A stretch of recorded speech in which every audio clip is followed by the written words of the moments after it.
Ahora pasaremos a explicar las dos formas de participación delictiva, la instigación y la complicidad. En el caso de instigación, es instigador quien determina o induce a otro a cometer un delito. ¿Y cómo se determina? ¿Cómo el instigador induce al autor a cometer un hecho criminal? Mediante consejos, promesas, apuestas, provocaciones, precios o recompensas, son las formas clásicas en las que el instigador interviene. Como dije hace un momento, el instigador hace nacer en otro la voluntad, la decisión de cometer un hecho criminal. En la casación 624-2017 Ucayali, así se mencionó. La instigación es una forma de participación en el hecho punible. El instigador crea en otro la decisión de cometer un delito. Esto significa que el instigado debe haber formado su voluntad de realizar el hecho punible como consecuencia directa del inductor. De todo esto se desprende que no se puede inducir a quien ya estaba decidido a cometer un delito concreto. Puede que alguien haya hecho del delito su modo de vida de manera general, pero puede que el instigador lo haya determinado a cometer un hecho criminal en concreto. De esta manera se puede hablar de autoría y participación en el delito que cometa el autor. Por señalar un ejemplo. Una persona que se dedique a la falsificación de documentos, oferte sus servicios en la calle, tiene la predisposición a cometer un delito, digamos, de falsificación de documentos en general. Y alguien que va y lo contrata para que falsifique un documento será instigador del delito de falsificación de documentos porque lo ha inducido a cometer un hecho criminal en concreto, la falsificación, por ejemplo, de algún diploma. ¿No?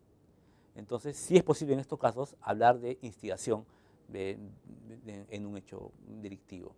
No será posible hablar de instigación si es que ya el agente, el autor, ya estaba determinado a cometer dicha falsificación de tal diploma en concreto. Ya estaba determinado a cometer un hecho criminal específico. Entonces, cualquier conducta de un tercero, por más que lo haya alentado, lo haya dicho, no será posible considerar que se trate de un ejemplo clásico de instigación delictiva. La instigación debe dirigirse a una persona determinada o determinable. En la casación 842-2015 Lambayeque se mencionó que en la instigación no basta una mera provocación a delinquir en general o dirigida a una masa indeterminada de personas, debe ser directa, dada la influencia psicológica que va a ejercer el inductor con relación al autor. Dicho con otras palabras, no puede haber instigación ante una masa indeterminada. Por ejemplo, no hay instigación si es que la gente utiliza algún medio de comunicación, por ejemplo, el internet o digamos, la televisión, la radio, siempre y cuando vaya dirigida a una masa indeterminada, como no, dada la naturaleza de estos medios, una masa indeterminada de personas. Podrá ser responsable de algún delito de peligro común, pero no un delito en calidad de instigador. Hablemos de la complicidad. La complicidad supone la colaboración en un hecho punible ajeno. El cómplice coadyuva, ayuda a la comisión de un hecho punible del autor. Un autor que ya está determinado a cometer un hecho criminal y que se vale, en este caso, de la ayuda del cómplice para cometer el delito. En la casación 367-2011 Lambayeque se señaló que la complicidad es definida como la cooperación a la realización de un hecho punible cometido dolosamente por otro, o de manera más sencilla, como el prestar ayuda a un hecho doloso de otro. El cómplice carece del dominio del hecho que solo es ejercido por el autor del delito. La ayuda que ejerce el cómplice al plan delictivo del autor puede ser material o intelectual. Puede ser material, por ejemplo, cuando entrega un arma al autor para la comisión del delito, de un homicidio, por ejemplo. O intelectual, por ejemplo, cuando brinda información importante o información que va a ser utilizada por el autor para la comisión del delito. Como así se desprende también en el recurso de nulidad 2939-2015 Lima, acerca de la ayuda intelectual que puede brindar el cómplice y que puede estar relacionada con la forma o procedimiento que el autor vaya a utilizar para cometer el hecho punible.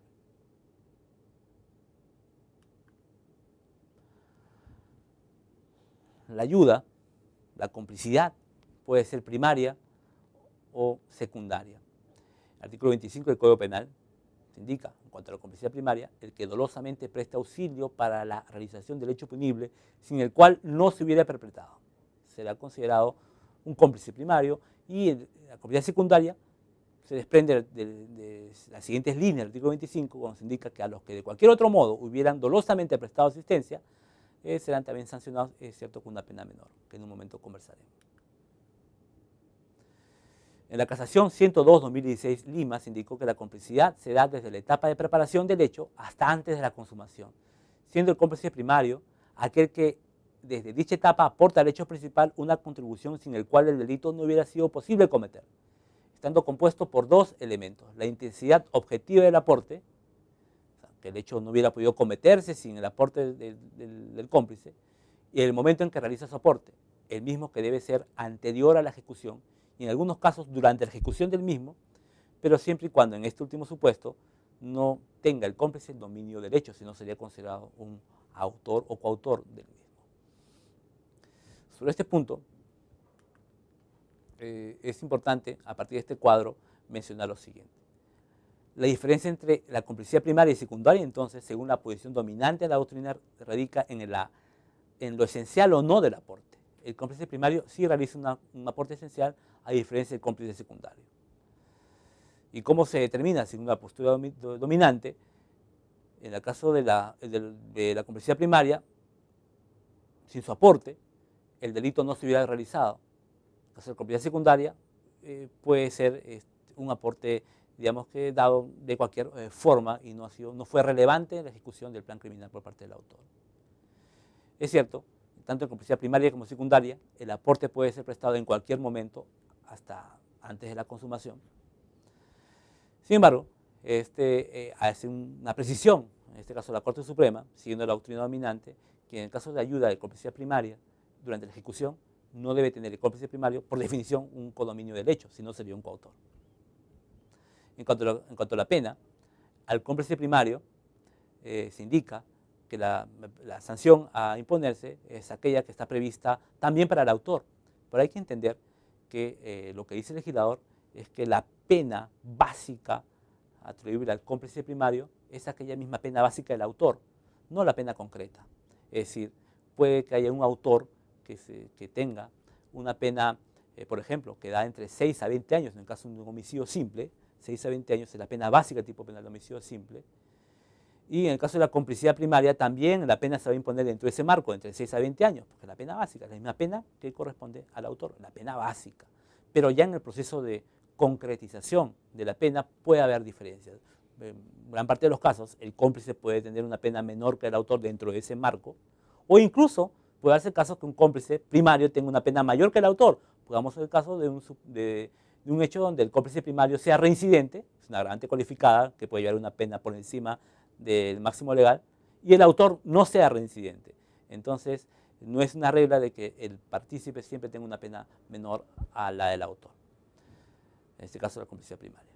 Entonces, la complicidad secundaria, en cuanto a la pena, el legislador ha considerado tratarla como una atenuante privilegiada, porque al cómplice secundario, se indica, se le disminuirá prudencialmente la pena.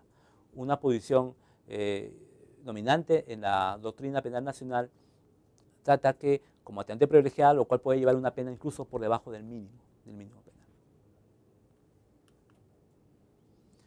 En la casación 367-2011 de Lambayeque, siguiendo con este tema, que desde la perspectiva de la Corte Suprema, la diferencia entre ambas, complicidad primaria y secundaria, radica en el aporte prestado por el cómplice.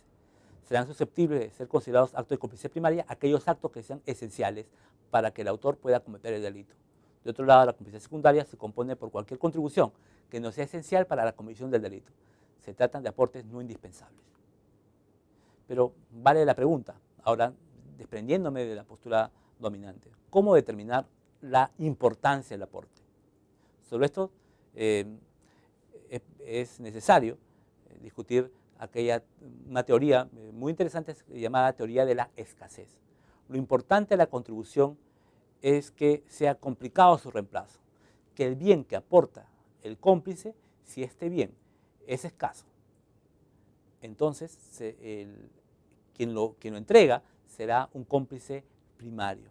Si bien no es escaso que sea fácilmente reemplazable, entonces quien lo entrega será un cómplice secundario. Por ejemplo, quien entrega un arma a otra persona, en circunstancias normales, será considerado un cómplice primario, porque normalmente nadie encuentra un arma en cualquier lugar.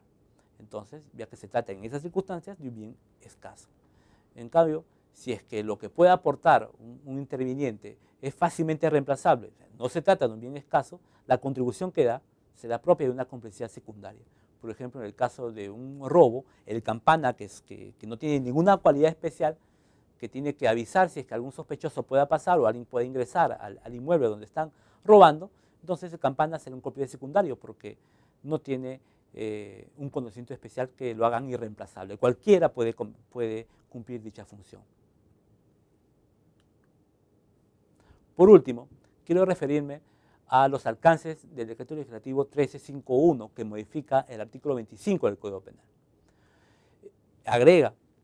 Se agrega al texto del artículo 25 la siguiente expresión: el cómplice siempre responde referencia al hecho punible cometido por el autor, aunque los elementos especiales que fundamentan la penalidad del tipo legal no concurran en él.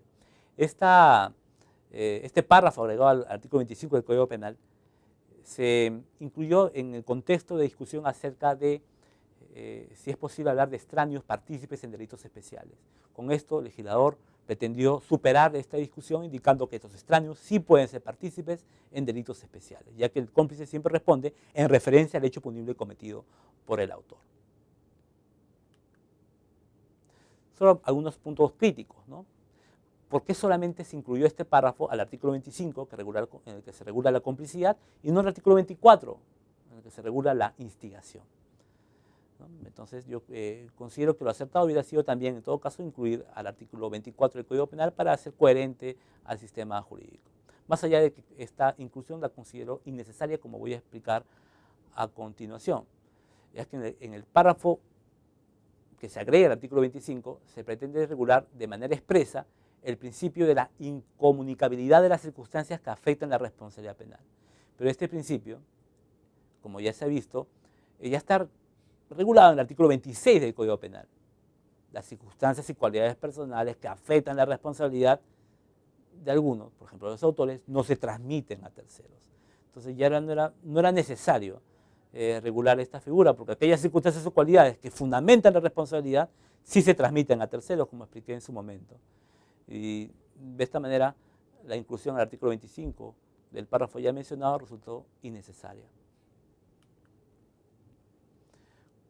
Por otro lado, conforme a la actual regulación del artículo 25, el cómplice siempre responde en referencia al hecho punible cometido por el autor.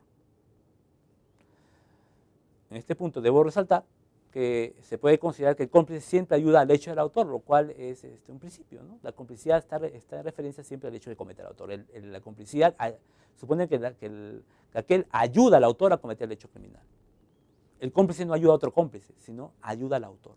De esta manera me permito sostener que se descarta la posibilidad que un sector de la doctrina habría desarrollado de la llamada complicidad en cadena.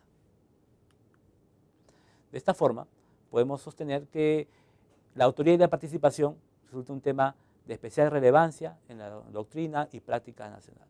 Se trata de un aborde general que he hecho sobre estos temas y que seguro será materia de debate a lo largo del curso. Muchas gracias.